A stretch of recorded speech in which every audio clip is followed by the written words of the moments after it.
Umakyat na sa 10 ang patay sa sunog sa maximum security compound ng Leyte Regional Prison naman sa bayan ng Abuyog. Tumagal ng mahigit 8 oras bago tuluyang naapula ang sunog. Makibalita tayo kay Trisha Zafra.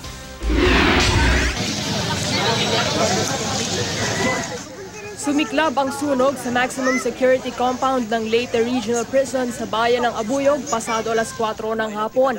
Ang ilang kaanak ng mga nakakulong doon napasugod sa kulungan nang marinig ang balita.